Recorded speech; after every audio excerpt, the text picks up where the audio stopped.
What's going on, guys? We're having a great day today, and today we are back to talk about Mobile Suit Gundam, The Witch from Mercury. That's right, it is back for a Season 2 as they're calling it, but let's face it, it's pretty much a Core 2, which means today I'm going to be talking about Episode 13, titled Envoys from the Earth. Before I get into my thoughts, I want to hear from you guys, so head on down to the comment section below and let me know what you thought of the episode if you've seen it, and while you're there, I'd really appreciate if you could leave a like on this video and subscribe if you're a fan of anime and Japanese gaming content and want to see plenty more Witch from Mercury coverage in the future. This episode picks up 2 weeks after the attack on Plant Quetta, with Suletta winning 5 consecutive duels in the upgraded aerial. A meeting amongst the Benerit group is held as they discuss how to deal with the Dawn of Fold, ultimately deciding to discreetly send forces to find and eliminate them on Earth. The attack has been kept under wraps, with the media reporting it as an accident as opposed to a terrorist attack, and everyone at the school being banned from discussing it. Asticassia has begun holding an open campus event where prospective students visit and test out the facilities, and pilots get to show off their skills in a battle royale style event called the Rumble Ring. Amongst these prospective students are Norea and Sophie, the 2 pilots who attacked Plant Quetta. Sophie seeks to learn from Suletta, referring to her as Big Sis, and Norea comes head to head with Nika. The episode ends with Suletta discovering their motives for being at the school, and challenges them both to a duel. So after episode 12 left us with an insane cliffhanger all the way back in early January, I think it was at this point, we have been sitting and waiting for 3 months to find out exactly how they were going to resolve this, continue off from there, where the story was going to go, and whilst episode 13 definitely feels like sort of the epilogue to that and kind of the new beginnings type thing, doesn't fully flesh out exactly where things are going to go, is a great starting point. I do first want to talk about the new opening and ending sequences, which in my opinion are utterly phenomenal. I think they're better than the first ones, not that I heavily disliked the first ones, in fact I really like them, especially The Blessing by Yaosobi.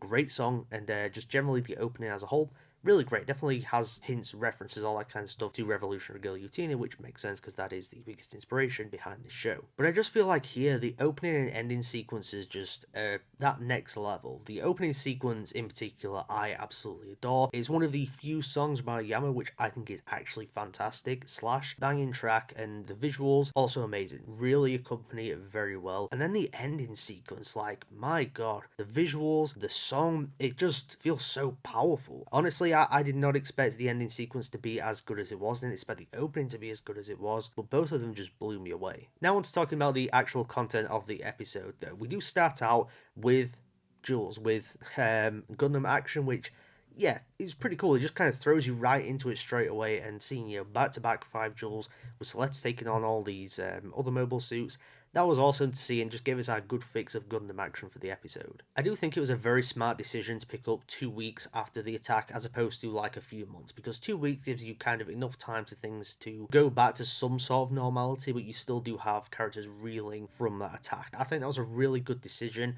and of course, within this episode especially, it's made for some very good setup for what's to come. We do get brief hints towards Suletta and Mioran's relationship after what happened at the end of episode 12, though they're split apart, which, once again, I think that was a great decision to make, where you're not kind of diving straight into that. You're keeping these characters separate, they're not being able to resolve their things just yet, and instead it kind of gives time to, focus on some of the side characters and what they're going through, their reaction to the attack. Especially when a lot of these characters have never really seen combat before, never intended to see combat. Essentially, they were going to this school not even to really pilot mobile suits as such, just to kind of learn and all that kind of stuff. They never expected to be caught up in a terrorist attack, and kind of seeing that from the perspective of essentially civilians was actually very interesting. I think the most important scene to look into in this episode is the Benerit group meeting, because I feel like it's the one that really gives you an idea of the world going forward and how kind of the story setup may be. Of course, the status quo within the Benerit group has changed. Now Lauda is the acting CEO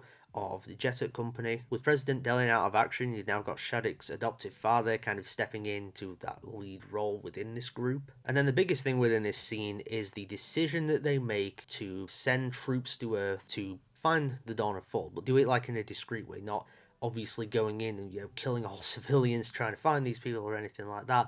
They're wanting to keep it on the down low, keep it a little bit discreet. And I don't think that's going to go to plan. I think it's going to lead to this war between Earth and space.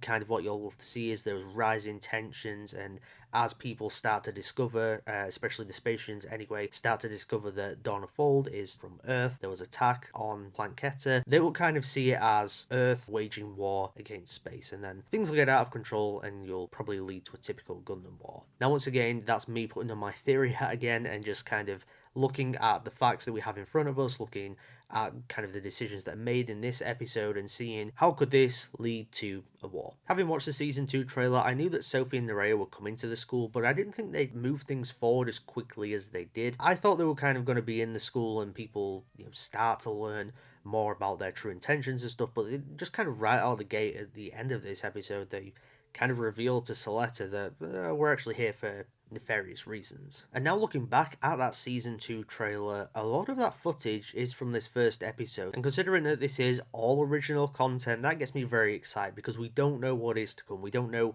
the direction of the story, especially for this next set of episodes. Are we going to continue down the duel route, the corporate war route? We're going to lead to a full-on war? We're going to see some proper Gundam action? Nobody knows. There is literally nothing to go off of that will tell us exactly where this season's going. But overall, I love this episode. It did exactly what I wanted it to do coming off of episode 12, dealing with kind of some of the consequences of that, the characters' perspectives on things, and just the general world setup, the status quo that's going on. I think this episode did all that perfectly. And considering that as of recording this video, I've watched this episode a total of 3 times, I think that probably gives you a good idea about how much I enjoyed it. Before I do get out of here though, I'd really appreciate if you could leave a like on this video and subscribe if you're a fan of anime and Japanese gaming content. If you want to see more Witch from Mercury coverage in the future, I will be talking about this series on a week-to-week basis, much like I did with the first 12 episodes back in the fall season. Above all else, I want to hear from you guys, so head on down to the comment section below and let me know what you thought of this episode overall. Where do you think the story is heading in terms of these next set of episodes? What was your favourite moment in this episode? But as always, thank you so much for tuning into mchat today, and I'll see you all